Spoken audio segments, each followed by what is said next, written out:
Mhm.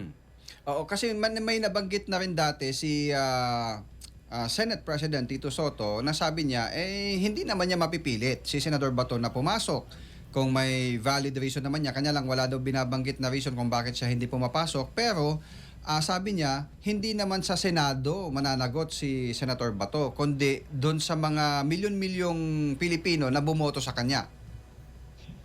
Ang dapat pong managot dyan ay ang ating pamahalaan Okay. sapagkat kung wala man gayon si Senator De La Rosa ay dahil ito sa ipinakita ng ating pamahalaan kung paano nito niyurakan Mhm. ang ating saligang batas, ang batas tungkol sa extradition, ang konsepto ng due process, doong kanila pong kinidnap si dating Pangulong Duterte at dinala po sa The Hague. Mhm. At yung pananakot ng dalawang magkapatid na Remulla noon bilang Mhm. DOJ Secretary yung isa at DILG Secretary yung isa na mayroon na daw warrant ang ICC. Siyempre, sino po ba naman at tao na gustong magkaroon sa pitin ang Mhm. nangyari kay Pangulong Duterte. So, hindi po mananagot sa taong bayan. Alam po ng taong bayan ang ginagawang kamalian ng pamahalaang ito at ang pamahalaang ito ang dapat managot sa taong bayan. Oo. At may rason si Senador Bato dahil galing yung mga pahayag mismo sa mga alter ego ng Pangulo.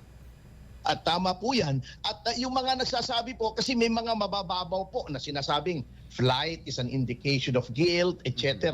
Alam niyo po, kababawan po yon sapagkat ang pinaka kataas-taasang hukuman na po natin ang nagsabi na hindi po necessarily na kung ikaw ay nagtago, ikaw ay guilty. Mhm. Sapagkat marami pong factors, katulad nung ginawa po ni Senator Ping Lacson, yun na lang ang pinakamagandang ehemplo. Mhm. Sinasabi niya, he is a fugitive from injustice nung nagkaroon siya ng warrant Mhm. hinggil sa Dacer Corbito double murder case. Okay. So, itong Supreme Court po natin, ganun din po ang sinasabi, flight is not necessarily an indicator of guilt.